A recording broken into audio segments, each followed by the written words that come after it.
Welcome, welcome, welcome to another episode of Office Hours. Excited to be back here again. Going to give you all a chance to load in here. As you can see, I'm not coming to you from a different location entirely. We're doing some renovation in my house. My office is right below where all that construction is going on. So I got out of there and went to a guest room. So here I am. But you're going to get the same thing that you always get from Office Hours, which is an opportunity to learn more about a really important topic, which this week is going to be on perfectionism. And I'm really excited because I have a client of mine who's been so graciously with her time to come on and describe and talk about the work that she's done to improve perfectionism for her, the impact that it's had on her career, which is kind of primarily where it was affecting her. And then, I'm going to answer your questions as always, right? So the most pressing mental game topics that you have to address, we're going to cover today. So welcome everybody. I'm excited to talk about this very important topic and happy to have you all here. Thanks for coming here. Got a rookie here, BY. Welcome. Your first time here. Happy to have you. So perfectionism is a really important topic, one that was so much so that I wrote a blog on it this past month. Yeah, kind of early this month. My God, this time over the summer is tough to keep track of when it's been a lot of family travel and some golf tournaments on my end, which unfortunately, I think I told you last time I was going to had a big tournament a couple weeks ago, and unfortunately my calf cramped up on the 10th hole. I was teetering at that point as to whether I was going to get through, but that kind of took me out, which is unfortunate. So got to wait another 7 months before I can get back at it. But it's going to be 7 months of preparation. Anyway, so wrote this blog on perfectionism. And in part, I did it because, in the last 2-3 years, this topic has been coming up again and again and again. There's 10 pages of it in the mental game of trading because it's just such an important topic. And the reason is because perfectionism really can be kind of like a double-edged sword where it can drive you to high performance. It can be a great driver of motivation, but it can come at a cost where it can really undermine confidence. And that really is kind of the biggest problem with it. So this blog kind of talks about a couple really key pieces, right? Obviously, we're kind of getting at the cost. And if you kind of look at some of these common themes that occur for people that, are struggling with this, right? You kind of intense pressure on yourself to, achieve, but can't really handle the pressure. Feel like nothing's ever good enough, even after being successful, having trouble relaxing due to constant internal pressure. You don't recognize your progress. You treat all mistakes as equal. These are just kind of a handful of the things that are oftentimes characteristic of this problem. And the reason I wrote this blog was also because I feel like I have a unique take on perfectionism. And, this idea of this faulty self-evaluation, you can kind of see here is the next big topic here. And for those who are curious, right, if you want to get to the blog, up in the resource tab, you'll see the blog is right there. This faulty self-evaluation is really the crux of what causes perfectionism to be so excessive and thus damaging of confidence. Because here you have these expectations, right, this kind of high standard that you've set for yourself. And if you fall below it, you end up kind of feeling negative about your performance, which is somewhat unfair relative to your kind of true capacity. So what ends up happening over time is you build up this like reservoir of false perception that you're actually worse than you are. Sometimes people might describe this as the imposter syndrome, right? Imposter syndrome happens, right, because there is this buildup of false perception that, comes as you are incorrectly evaluating yourself. And, I kind of lay out a prescription for this, which is in this last section. Now, there's a worksheet that goes along with this, and I would strongly suggest that you download it because it can certainly make your work a lot more efficient. My client, who I'm going to bring on here in a minute to talk about her experience, didn't have the luxury of having, a worksheet to use, but I can promise you, given her degree of perfectionism, she was working very, very diligently and organized in how she was working. But anyway, the point is, right, there's a process for actually reshaping that faulty perspective. And, it's not complicated. I would describe it as like eating food, right? Where you're trying to kind of create this kind of regular diet of correct perception. And if you do that, right, it can really start to go a long way towards correcting the faulty one. So let me just look at a couple comments here. Wildcat, welcome back. Good to have you. John, another first timer. Good to have you here too. My good friend Marcos. Yes, I'm happy to see that you're out there representing the CSGO world in style. So, all right. Well, I'm going to bring Esther on here, and we're going to talk a little bit about her experience. So, Esther, welcome. Thanks so much for taking time tonight. Sure. Thanks for having me. It's good to be here. Yeah, it's fantastic. So, maybe just for people that don't know you, if you could maybe just kind of describe a little bit about your role and, kind of where perfectionism was beginning to creep into it. Sure. I am a physician and I specialize in breast radiology. And so my job is all about finding breast cancer from the moment of detecting it on a screening mammogram to diagnosing it with breast biopsies, to preparing them for surgery with a localization procedure. So I read a lot of mammograms. That's the bulk of what I do. But we also use, of course, other imaging modalities like ultrasound and MRI. And we do all the workup that's necessary to properly diagnose a patient with breast cancer and get her the care she needs. Fantastic. Well, obviously I work with people in high stakes industries, but perhaps when we're dealing with health on the scale that you are, there is no more higher stakes. So amazing to see the work that you're doing. So when we first started kind of working on perfectionism, where was it mostly kind of an issue for you? How would you kind of describe where it was showing up? Right. So I would say I had trained in all the top medical centers and institutions in New York City. I was at Mount Sinai, NYU is where I did my fellowship, which is arguably the top program in the whole East Coast or the country. And I also got hired at Cornell at Weill Medical Center. So, I mean, by name, I should have felt confident. And also, in addition to my training, which was top notch, I have statistics that are part of my job. Not every doctor gets statistics to tell you how you're doing, but in breast radiology, every single decision that you make is documented and audited. And that's part of breast radiology. How many breast cancers are you finding? Are you doing a good job? Are you recalling too many? How many of the biopsies that you're doing are resulting in cancer? I mean, everything is documented. And according to the numbers and the metrics, I was doing a very good job. So, by these standards, I should have been feeling fulfilled, proud, happy. And yet, no matter what, no matter how many years I was doing it, I would think that, I'm going to feel more confident and better about my skills level. But I simply always felt like I was entering each day as if it was my first day out of training. And every single time I opened a mammogram, instead of feeling confident and excited to do something good for a patient, it was a dread, a sense of doom that I'm going to make this horrible mistake and it's going to be the end of me. Everyone's going to find me out, that I'm an imposter or a fraud for who I really am. I don't belong here. I cheated my way here. It was all luck. It was just this constant feeling that I was going to be found out. That's intense. Super intense. And then, of course, it leaks into every other area in your life. You come home drained, exhausted, and unhappy. I mean, miserable, really. And I would just keep thinking it would get better, and it didn't. And that's why I needed help. Yeah, I was gonna kind of ask you that. How did you make sense of it at the time, right? Because obviously, before we talked,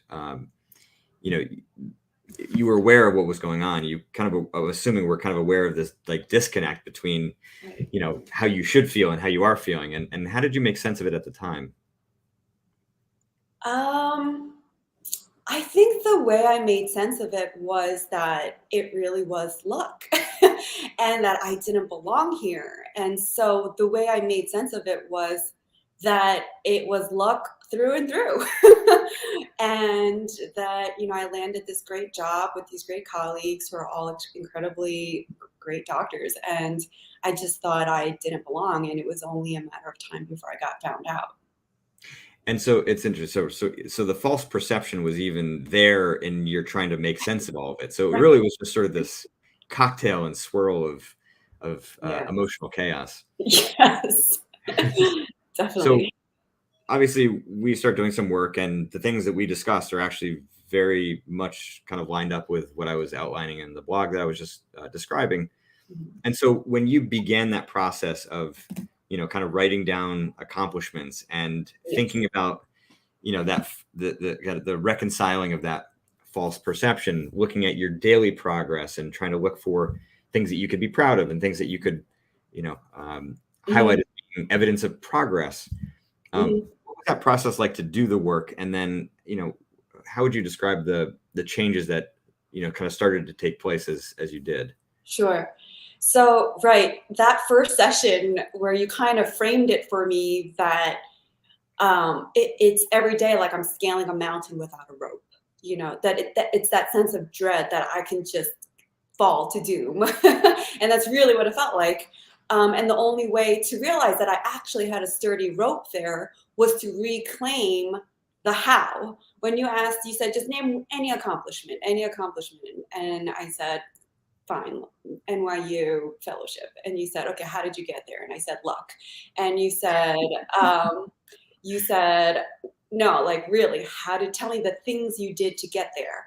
And I said, okay, I did research. I came early. I stayed late. I made friends. I talked to my director. I let her know I was interested. She talked to her friends. I mean, like, it was just all these random things that I put no merit to, but it just goes to show that the rope was all the gold was in the how. And it's kind of like you said, FDR, who says, okay, we're going to the moon, he had no idea how. And it's like you get motivated by the goal and the level of achievement that is expected of you, but without the how, that you have no idea that there are these genuine like gifts and gold treasure troves of gold that can allow you to get there. So I was like, okay, so I guess all the things that I did would reveal that I have resourcefulness, I have a personality that's easy to get along with, or I am extremely hardworking, I go above and beyond. So, like all these qualities that actually brought me there were the how.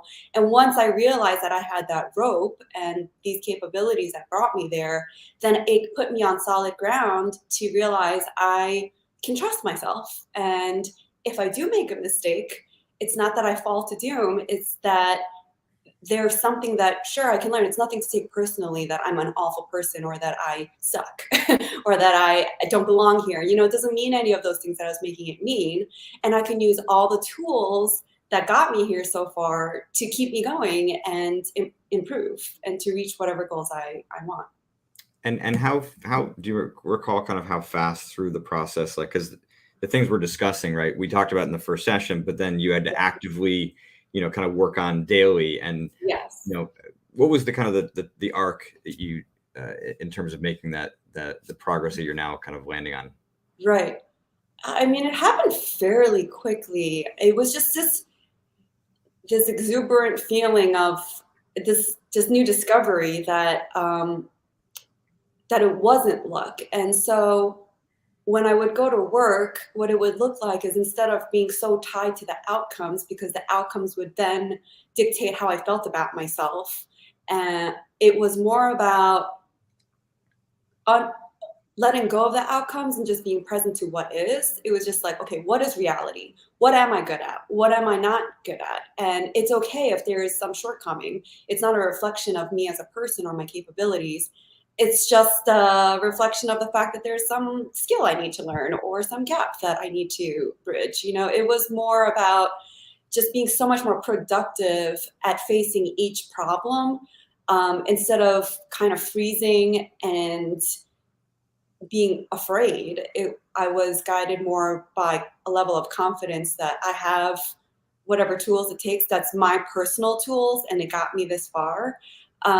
So it was just so much less about dreading the mistake and so much more about being present to what is right in front of me and focusing on that task at hand. And the skills that you had to do that, like, were you able to kind of start to see what Yes. made you good kind of in real time too, right? Right, right. So I guess the way that I would originally really do a number on myself at work was every single thing that I did, I would evaluate. And then that would kind of slow me down or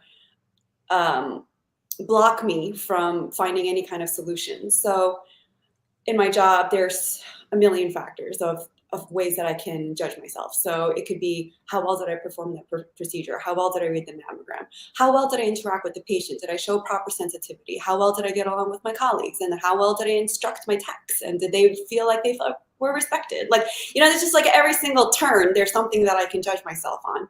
And I would always expect 100%, like my A game. And I guess working with you, I also was able to see what a B game or a C game look like, and being able to say, hey, if I'm on my B game because whatever reason I didn't sleep well or I'm under the weather or something, instead of feeling like then I was a failure, I would just say, hey, this is a normal circumstance for me, and I can just do these little things to bring me closer to my A game as much as I can. And I guess those little actions of seeing what my strengths were and that not all of them are going to be at 100% every day was okay with me. And I was able to recognize like my interpersonal skills or my procedural skills, my tactical ones, or my tenacity. Those little things play out each day. And if it wasn't 100% at every turn, it was okay. Amazing. Yeah. So here we are, for everybody else, we're talking to Esther, who is really a rock star in her profession. She's not a trader. She's not a poker player. She's married to a client of mine who's, we'll say, in another industry of high stakes. And, if you have questions for her, by all means, post them. But you can start to see that the things that she's talking about here really do apply to all of the other industries that you may be in, whether it be poker, trading, esports, or other. So if you have questions for her, by all means, post them. We'll try to get to a few before we let her go and I get to your questions. But Esther, I'm kind of curious, because now kind of on the other side, having gone through the work and really, what does work feel like? And then are there, you mentioned a lot of the metrics that you use to kind of evaluate your performance. Are there kind of metrics that could sort of show you kind of the net result of the sort of correction to your perfectionism? Mm-hmm. Well, on the experiential side, I feel a lot more relaxed, and from that relaxed state, it's I guess counterintuitive, where you would think that if you're going to ease up on yourself and not put that intense pressure on yourself, that you wouldn't perform as well. But actually feeling so much more relaxed and confident in my abilities, I have definitely increased in almost pretty much every metric. The only one that I'll have to wait on is I need more of a sample size for my cancer detection rate. But even that, I'm on track of finding more cancers this year than I did last year. I'm reading more mammograms. I'm more efficient. My recall rate is decreased, which is being able to call something correctly benign. So pretty much across the board, my statistics have improved. It's amazing. Yeah, I remember when you first said that I think your average screening was like 55 an hour at some point. Was that right? Correct? Oh yeah. And then it kind of yeah. Now I could be amazed that the colleagues who were reading 75 an hour and reading that number as well. Right, exactly, per day. And yeah, I can read like 100 in a day now. So. And it's funny, it feels easier too. It's not like I'm pushing myself to it. I'm just like being super present. Right. Yeah. And so I think one of the big misconceptions, and I think you're sort of kind of a walking example of this now, is that, perfectionism becomes that driver of motivation, right? It drives you to be great. And yet, right, when there is this sort of kind of, when confidence doesn't have that same intensity, it can feel more unstable.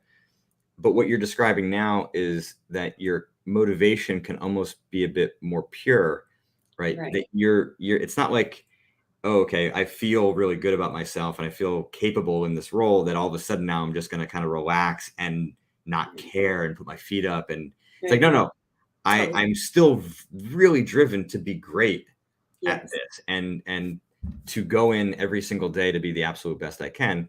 Yes. But I'm going to do it enjoying a little bit more. Yes. Right? Being more at ease, knowing that if I make a mistake, it doesn't mean that I'm going to kind of crash and burn. You used the analogy before, and I'm just going to sort of say it for everybody else to kind of complete it.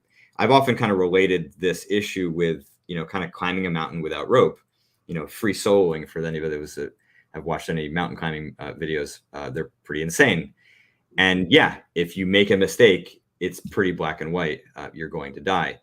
So if you don't, then you survive. But, the way that I have rock climbed, which has been fairly inconsistent, is with, anchors. So that if I climb 10, 15, 20 feet, maybe not 20, right? You put an anchor in the mountain so that if you fall and make a mistake, you're just not going to fall as far. And that's effectively kind of what happens here. So, right, that as you're climbing, you're regaining those perceptual footings, right? So now if you have a bad day or even a bad few weeks, I would just imagine, Esther, like that it's so much harder for you to kind of feel bad, at the end of a day. Yeah. So that's really, I think, a big kind of value point here, right? So we maintain that high driving motivation, but confidence kind of goes along for the ride, so that if you fall, you're just not going to fall, kind of nearly as far. Yeah. And so I guess kind of broader, like, was perfectionism an issue outside of work, and has it changed? Because we really just kind of focused, kind of within, radiology. Right.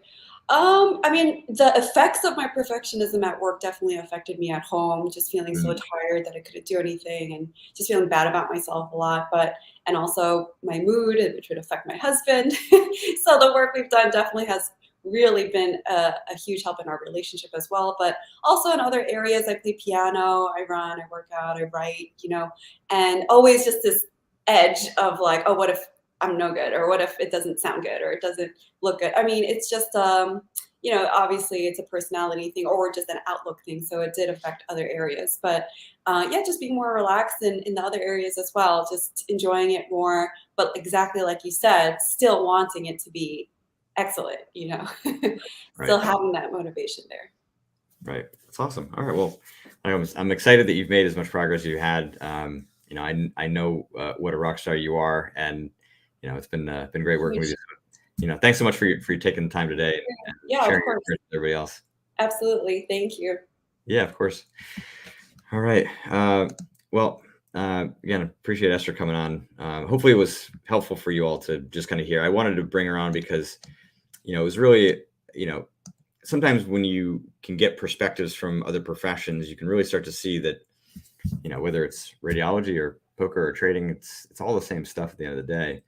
So, I think if you could hear what she's describing and you yourself experience, that perfectionism or those high expectations, a lot of the problems should be very, very similar to, kind of what she described. And, again, the corrections for some of you may be more complicated, but I really do believe, that what I've laid out here in this blog is really simple, practical advice and strategy that can really go a long way.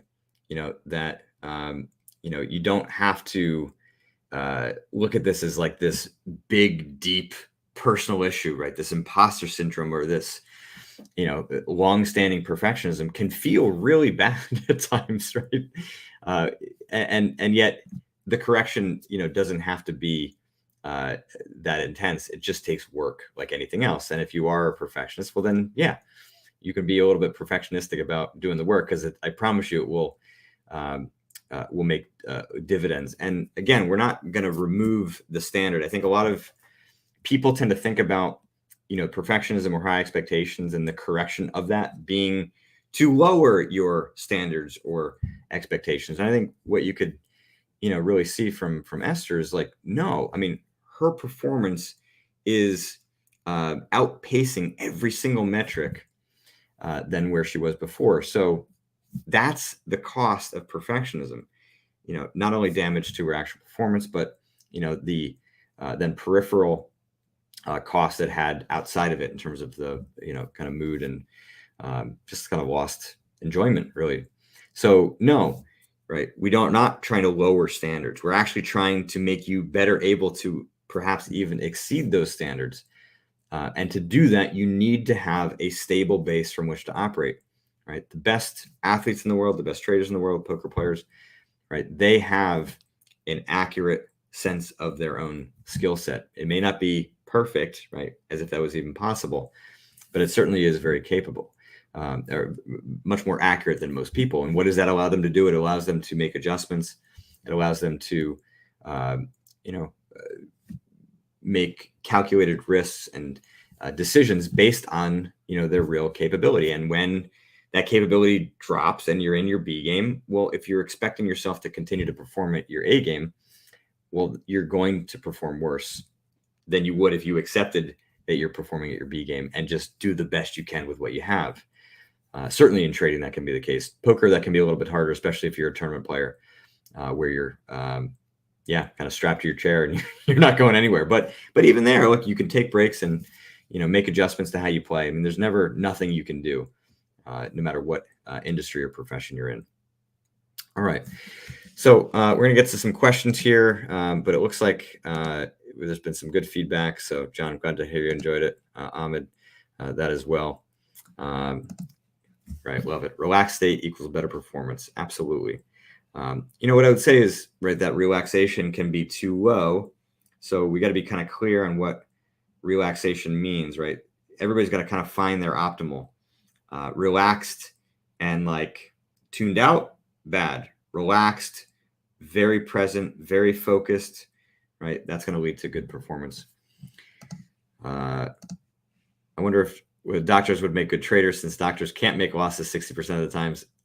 I think it's less about, kind of the percentages of what they're dealing with, and more about, their ability to make high pressure decisions, their ability to understand, how to make decisions in that environment, I think is obviously quite strong. So, I mean, I think doctors would make good traders or poker players, but at the end of the day, that's only going to be true if they have a real passion for it, a real interest for it. If you don't, then, you might end up being like some of the doctors that I've worked with who have been trying to trade or play poker on the side and don't put as much effort into the work that they need to, or have too big of expectations coming in and think that because they're so skilled in their medical profession that they can kind of just show up and make money easily. And that's not true just of doctors. There's been lots of people that I've worked with that have come from other professions at a very high level.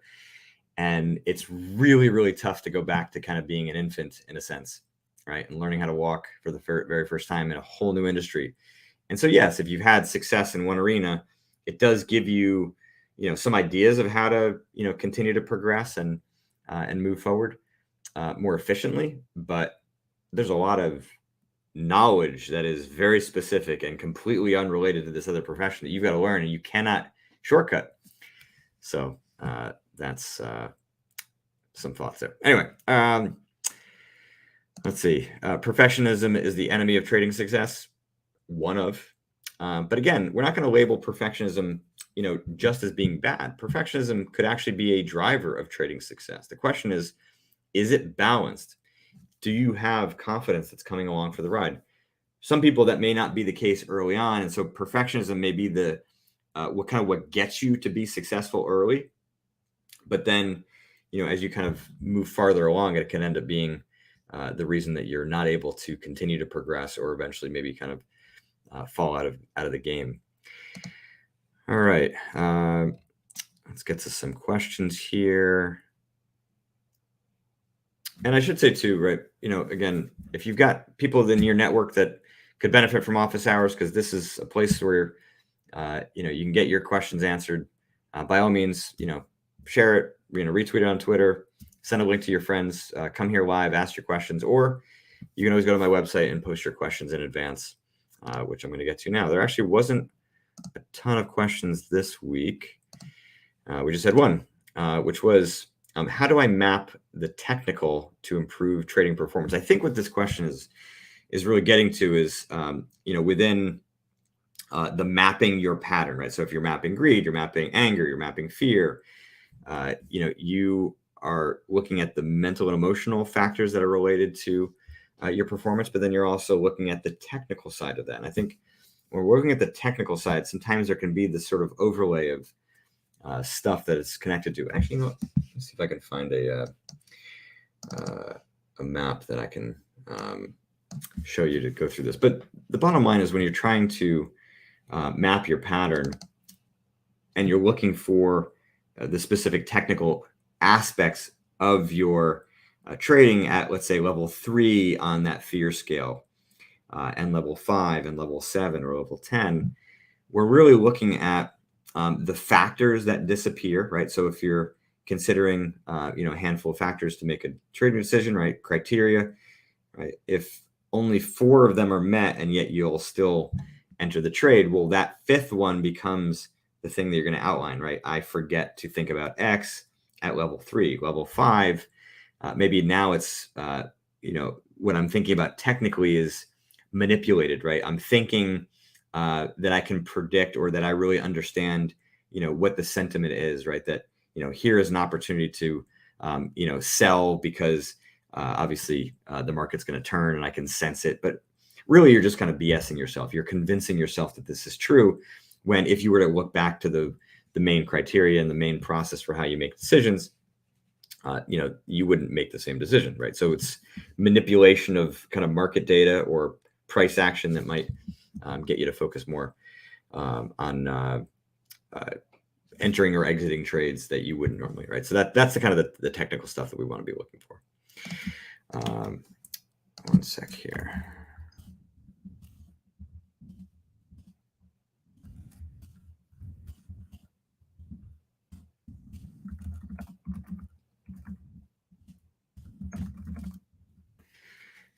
All right, let's see your questions here. All right, so BI is asking how to stay in a relaxed state and at the same time wanting it harder enough to reach your goal, or being perfectionist. Yeah, so I think that is the main challenge, right? Is number one, you want to figure out what is the mixture for you to be at your absolute best right now. So if you're dealing with perfectionism, or if you're dealing with other mental game issues, that mixture is going to be different than it is in the future when you've solved those. Okay. But that's okay, right? Right now, you can still take some time to be thoughtful about the instances where you actually were performing at your best. And, you know, kind of what were the characteristics that were in there? Like, how would you best describe your focus, your decision making, your your energy level, your connection to your goals, you know, kind of other things like that. When you can create a description of that, then you can start to look at, or what were the factors that helped to produce that? Was it, you know, how would you describe your preparation, which is a big factor? You're getting kind of connection to your goals. You can look at, you know, other factors like, you know, diet, exercise, sleep, things like that. So finding that kind of ideal state of mind takes some time to look at. But once you do, then you can start to evaluate, right? Is a relaxed state a good description of what my energy is like when I'm at my best? And if it's not, then you have to really drive that energy forward in a way that's more about your goals than anything else, right? That's kind of, I think, what we were able to kind of get to with Esther, right? We removed the perfectionism as the driver, right? This high driving expectation. And by removing the perfectionism, or kind of rounding it out, making it, I don't want to say softer, but just kind of less uncontrolled, then she was able to be driven by her passion for her career and by the goals that she has for herself, like living, you know, kind of the ethic that she lives by, which is, you know, to be a high performer, right? There's a difference between being a high performer, being, you know, driven for excellence and being the absolute best you can be, and perfectionism, right? That perfectionism has a sharp edge to it where it will end up, you know, kind of costing you some confidence if you're not really, you know, kind of able to control it in the short term and then, you know, correct it in the long term. All right, let's get to the next question. Do you have a community of traders, like a Discord network? It would be nice to share your ideas and talking about them with other like-minded traders. I do not. I've kind of tossed around the idea at times. I would say the best thing you could do right now would be to go to my website. Actually, if you download this worksheet, you'll automatically be signed up for my newsletter. But you can also get to the newsletter. I think actually if you go to the main homepage, probably the best place to do it. Just go to jaredtendler.com, scroll down to the bottom, and you can sign up for the newsletter here. And this is kind of the community that I've been building most, right? Office Hours. This is episode number 15. Really had a great turnout over the last year plus here of people coming and enjoying the work. So, but yeah, if you have ideas for what that network could look like, I'm definitely open to it. The reason I've kind of shied away from it so far is that I like kind of when I commit myself to something like that, I envision it being kind of a part of my life for the next 2 to 3 years. It's not something that I would want to start and be like, oh yeah, well, it sounds like a cool idea. Let's do it for 3 months. And then it becomes, a bit too difficult to balance long-term. So that's kind of been my reticence, is just the ability to kind of commit to a long-term. I also have, a decent following on Twitter. So you can certainly, kind of follow me there. It's just Jared Tendler, or at Jared Tendler. All right. Next question. If your issue is desperation, which I feel encompasses multiple emotions and flaws, I would agree with you. Do you use a single logic insertion or break down each flaw of desperation and use different logic insertions? For sure, more the latter. But the difficulty with desperation is that, kind of when you are, or when it is at its most intense, there is no amount of logic that's really going to be able to protect you. So you really have to have a lot of safeguards kind of built up in place, right? So either as a poker player or a trader, right, you can safeguard your capital first and foremost, and having very strict daily loss limits, certainly setting stops is required. You just have to have those kind of risk management safeguards in place, because whatever structure you develop to manage your desperation in the short term, it's going to be highly volatile, and the odds are very, very high that you're going to fail, or it's going to fail, and you're going to kind of succumb to your worst impulses at that point. But when that happens, it's not like kind of a complete failure if you've really worked hard, and you've really worked hard to establish a very clear strategy, right? In the mental game of trading and the mental game of poker, I lay out, I think in both cases, a series of 10 steps that are required, right? This is not something that you can kind of mess around with. You have to really develop that kind of a robust strategy, because desperation very, very often, I mean, I've honestly yet to see an instance where desperation was not linked to some personal issue. So when we're dealing with something that is that deep, you've got to protect yourself very well. So that strategy is required. And then, yes, developing different kind of injections of logic for all the different flaws that can come up is necessary, because you don't really know what's going to come up in the earlier stages. You can kind of lead to that pit of hell from lots of different places. There's not like one road leads to desperation. Very often it's many roads end up there. So yeah, you got to be prepared for all of that. How to win the mental game of life book. Okay. So when is the mental game of life coming out? Life is messy. I like trading and poker and golf and esports and now radiology. They're just much more contained environments. The feedback loops are so much tighter. I think when I looked at the difference between, online poker players when I was first making that transition from golf, man, it was wild, because we could see progress so much faster, right? Because online poker players were almost playing the equivalent of like a 72-hole golf tournament in one day, 5 days a week.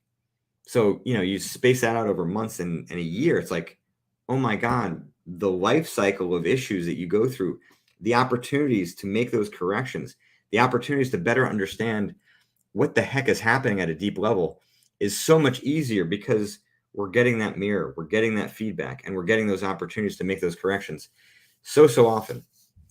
I mean, you can have an argument with a friend and react really negatively and understand some element of yourself and, kind of pull out that nugget. And then what are you going to do? Like go pick a fight with somebody to then, make that scenario happen again? It's like you might not be in that spot for 6 months. And I know that, as you kind of dig deep, oftentimes you'll find things that maybe show up in big instances, infrequently, but then show up in small spaces, more infrequently. But then how motivated are people to actually do that kind of work? I think it's a lot more rare. So yeah, I'm going to stick with the mental game of some contained environment before I start to wax poetic about life. But the good thing is that people that have bought the mental game of poker, the mental game of trading, look, they've used it for golf and esports. Clients in Hearthstone. I have clients who are, lawyers and salespeople, and people I know that have used the books for those industries, software development. And having done all that, invariably you can use those skills to improve your life. It's just, you got to do that work. I'm just not kind of really outlining and mapping all of the problems that can exist in life because, man, that seems like a voluminous task. I mean, it took me 3 years to write a trading book. How long would it take me to write the mental game of life? But great question. All right. I made 400K. All right. So here's William is our desperation friend here. I made 400K my second year of trading in 2020. 2021 was green, and then went on a 10th month red streak, snowballed into desperation, using your books and method to put trading second and increase outside income. Can you say fuck it for shits and giggles? I get a good chuckle every time you say fuck it in the audiobook. Yeah, fuck it. I mean, sometimes you got to say fuck it, because at the end of the day, right, what matters most is having a little bit of fun. And when you got some problems that are costing you a lot of money, it's okay to swear. I talking with a golf client today, right? He's at Corn Ferry Finals. And sometimes people get the messaging, right, that you got to keep your emotions inside, right? And you got to keep that stuff in check. But sometimes you got to swear. And there actually is research that suggests that swearing is actually good for you. Now, that doesn't mean that it's licensed to just, throw F-bombs everywhere. But the point is, right, that when you suppress your emotions, it's problematic. And for him, the client that I was talking about, right, kept his emotions bottled up, and it just like bled the joy out of the game. It bled his sensation, right? Especially in golf. I mean, you got to have your senses really, really fine-tuned for you to play your best, because there's so many variables that can affect the golf ball. And if you're not really kind of tuned into that, you're just not going to make great decisions. So, William, glad to hear you're using the book and doing the best you can. And yeah, man, do your best to not fuck it and let it snowball.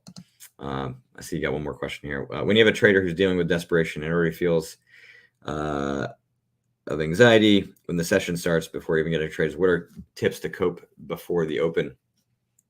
Write down what's going on in your head, man. Right? It's great, to just get this stuff out. It's exactly what I was just talking about. All right, Jason, just started listening to your book on chapter 4. I really like what I've heard so far. Excellent. I want to finish the book and maybe get some coaching. All right. Well, if you want to do that, you can go to the website, hire Jared coaching. Just fill out the form here. Obviously, there's some info on what the trading entails, or what my coaching entails, regardless if you're a trader, poker player, or radiologist. All right, next question. I took 2 trades today. First was losing, and second was a winner, but broke even. The second was winning trade, could have made the day and then some, but I did not hold, as my mind could not take giving it back. To me, this is my mind trading the P&L and not the market structure. Yes, I agree entirely. So the question that you have to be asking yourself is, what was happening in that second trade that was forcing you to get out, right? I know you said you couldn't take giving it back, but why? Would it feel like a mistake if that were to occur? Would it feel like you lost your money, as if you were overly attached to that unrealized profit? I think when traders kind of get into this space, or into this kind of fearful, holding on to profit and unable to let things just ride, a lot of it has to do with what is the consequence if you were to actually commit to holding it to your target, right? And worst case, right, it actually reverses and stops you out. Like, what is the cost of that? What is the emotional impact?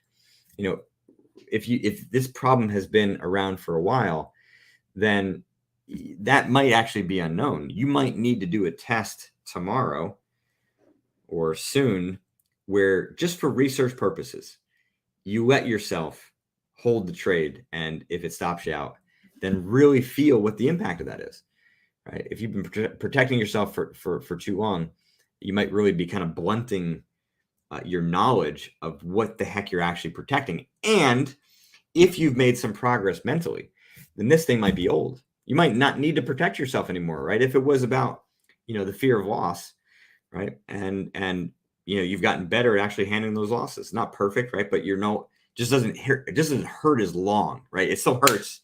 It's always going to hurt to lose money, but if it doesn't hurt as long and you can recover faster, then this protection might be old. I don't think that you're there yet, is my guess, but that would be the goal. All right. Elliot, welcome back. Jared, found some of the worksheets hindering more than helping. Interesting. When I list all my accomplishments, I get frustrated. In that, why am I having so many problems now that I've not had before?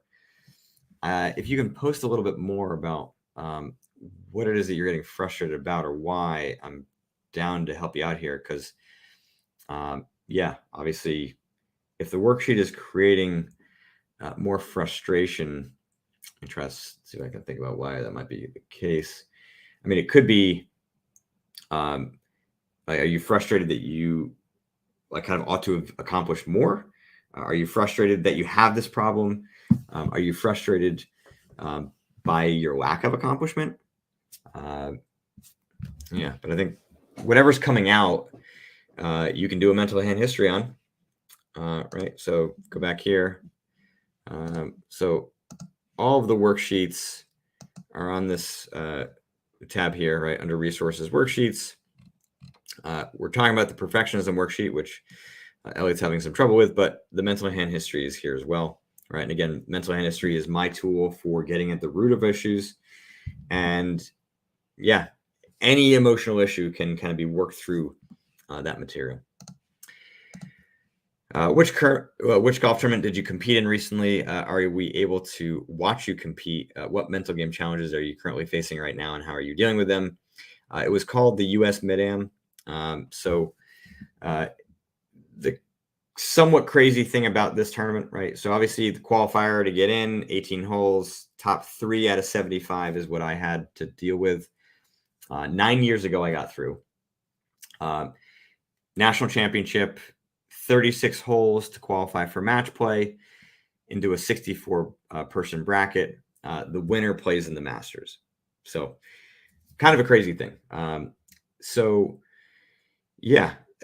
You can't watch me because I'm not that good. I'm not, nobody's paying, advertising money to watch me play.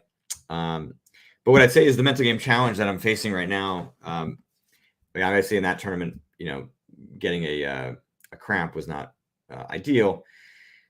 But truthfully, the first 9 holes, my focus was poor. My ability to handle pressure, and have kind of solved a lot of the problems that really were evident of my career and what drove me into this career. Early on, I'm kind of just choking under the pressure. That it's like almost like the opposite now. It's not that I'm too relaxed. It's that my mind has just been kind of become weak from not playing high level golf in quite a while. And so my ability to like turn on the intensity and really focus through my process, through my decision making, through the completion of a shot, and do that, kind of again and again, is really gotten quite poor. Earlier in the year, I did like a local mid-am, right, in the greater Philadelphia area, qualified for that one, shot even par of the first round, was tied for 7th going to the second day.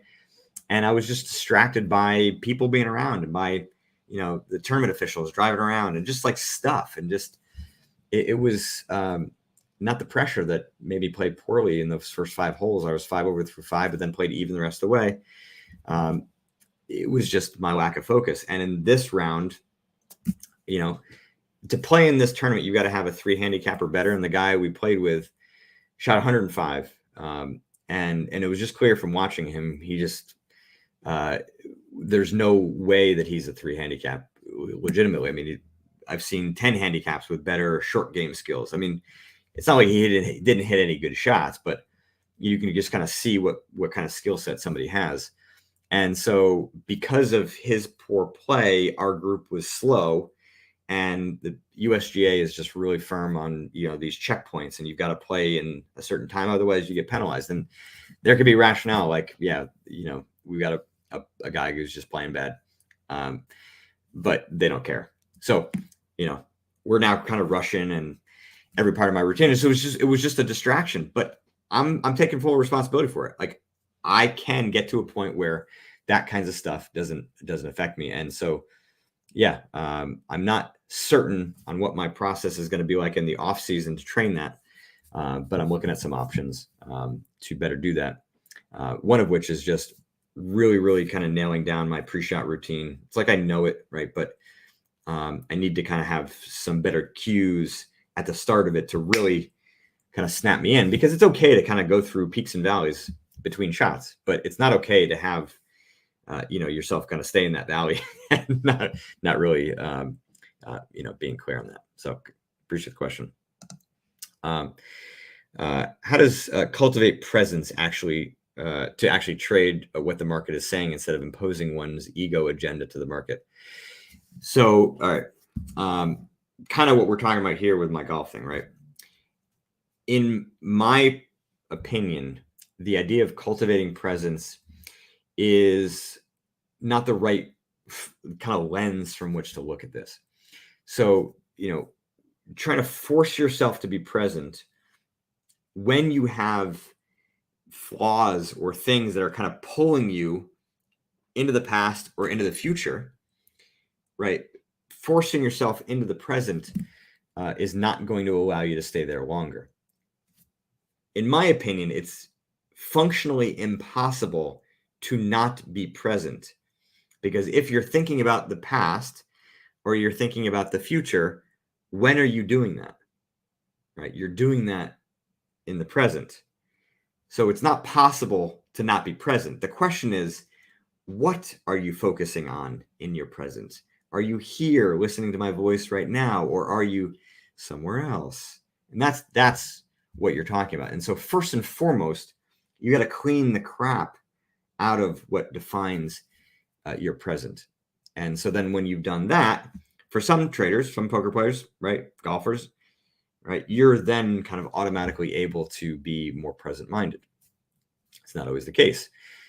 When you're not, as perhaps is the case for you, you have to be much more firm and definitive about what you are allowing yourself to focus on in the present, right? And so as I was just talking about, my pre-shot routine, that structure is weak. Your structure for what the trading day looks like is likely weak. And we know that because the past or the future is invading it. And so if you have very strong structure, that by definition creates a barrier from that stuff, and it forces you to only focus on what's right in front of you, right? But then, there could also be emotional issues, biases and flaws and things that kind of pour through that are related to greed and FOMO and, confirmation bias, and all those sorts of things can pull you into the future or into the past, or just take you out of the present. Point is, right, those flaws have to be dealt with separately too, because they're going to break through whatever structural barriers you create in terms of defining kind of what you're allowing for, during the trading day. All right, some other questions here. This works makes sense for high performance sales teams. Going to show the book today. Awesome, good stuff, John. Well, yeah, listen, I have worked with some salespeople. I've thought about writing the mental game of sales. I feel like it's a little ways off. We definitely have to partner with somebody because it's a beast. I know a lot of what I don't know. Sorry, I don't even know a lot of what I don't know yet. So, do I try my hand with trading, or do I trade a little bit in crypto just because I get oftentimes transfers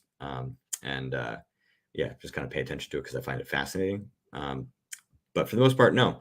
I'm as good of a trader as I am a poker player, which I would say probably is like a 32 handicap golfer. Enjoy it. But I know how much time and effort it takes to be good at it. And I would rather be great as a coach or great at golf. Truthfully, those are where my passions are. All right. We're kind of in our final countdown here. Let me look at, okay. So Elliot's come back here. So again, he was talking about the frustration that was present, lack of accomplishment. Yeah, I get that. I would argue that the perception of lack of accomplishment could still be evidence of the perfectionism. And I'm not saying that you've accomplished everything you've wanted to, but there probably are there probably is a lot of knowledge that you've acquired through your failures that is not really being utilized yet to its full extent or viewed as an accomplishment. I mean, I'm saying air quote, or I'm throwing air quotes in there because I wouldn't really classify it as an accomplishment, but there is value there. So if the lack of accomplishment is really kind of weighing on you, then maybe it's really more about kind of cultivating and really understanding everything that you've learned from your failures or underperformance, because it's there, it's in the background, and we want to use it. And maybe that will be the thing that can, really kind of help to get you over the hurdle of being more successful now. Anxiety. Yes, I get the stuff out. Remember, in trading, there's a bunch of time each day. I've lowered my expectations, studied the pre-market a lot more to get a feel and an open mind. Keeping an open mind allows me to expect a good trade will come. Always working to improve C game. So yeah, great perspective there. Do you find breathing to be the most helpful for catching yourself in the moment of a trading flaw, or is there another way to catch it, perhaps earlier or later? Yes. You've got to do the mapping, my friend. So anger profile, discipline profile, fear, greed, right? Confidence. All of those include this sort of spectrum or a scale of intensity of a particular issue. Okay. So if we're talking about anger, we're talking about fear, right? From 1 to 10, right? 10 being the most intense, right? Can you identify all of the different levels that exist there, right? The thoughts, the emotions, the habits, the actions, the changes in your decision-making that are evident, let's say at level 3 versus level 7. Because if you can identify at level 3 versus level 7, then you have capacity in your mind to actually be able to take action. So yeah, breathing can be great as a disruptor of that pattern. But if you're not able to see in real time the pattern that is indicating that your problem is getting worse, and you don't catch it until your emotions are already too intense, then you're not really going to have a chance to really correct it in real time. So yeah, the mapping of your pattern, right, and which is included in the profile, is really I'd say the most important thing you can do. And I talk about it in great detail in chapter 2 of the Mental Game of Trading. I don't really talk about it in as much depth in the Mental Game of Poker, but it certainly is something you can do using a lot of the content from the poker book as well. All right. Let's just see if there's any other questions here. Any recommendations for stress, anger management books for more personal flaws? Not really. I just don't pay attention to them as much that day. Yeah, sorry. All right. Well, that's it for today's episode. Let me give you the details on Next office hours, September 28th, 4:30 p.m., 2030 UTC. Tools and resources to speed your progress. How about that? Right? Look, at the end of the day, you got to do the work. And these worksheets are designed to help you to do that. And so, yeah, I want to just take some time to maybe kind of go through some of these in more detail, give some examples. I'm going to have a blog out. And actually, if you are a member of my newsletter, right? So again, if you download any of these worksheets, or you go to the homepage and sign up to the newsletter, I'm going to be soliciting some examples of worksheets from my newsletter list to review on office hours on September 28th. So if you want to have a chance of having yours reviewed, make sure you're a member of the newsletter, and then send me your worksheet, whichever one you want me to review. Actually, that is coming out tomorrow. So because we're office hours usually in the middle of the month, but at the beginning of the month, I send out a monthly preview newsletter, and in that is where I'm going to be soliciting it. So make sure that you sign up today. And if you don't, and you're watching the replay of this, just sign up, and let's see, how else are you going to send it back to me? I think there's some autoresponders that will come once you sign up. You can, just respond to one of those with a worksheet and just say what it's for. That's fine, right? I'll get to it, right? Office hours is not until the end of September. So there's plenty of time in the month of September to get it to me. So there's no rush there. All right, well, listen, thanks again to Esther for coming on today. I hope it was helpful for you all to hear her perspective, and be able to, just kind of get a unique perspective, right? Radiology is maybe not what you all were expecting to hear more about, but at the end of the day, performance is performance. And if you do the work, as she did, right, you really can make some significant strides with your perfectionism. So wish you all well. Until next time.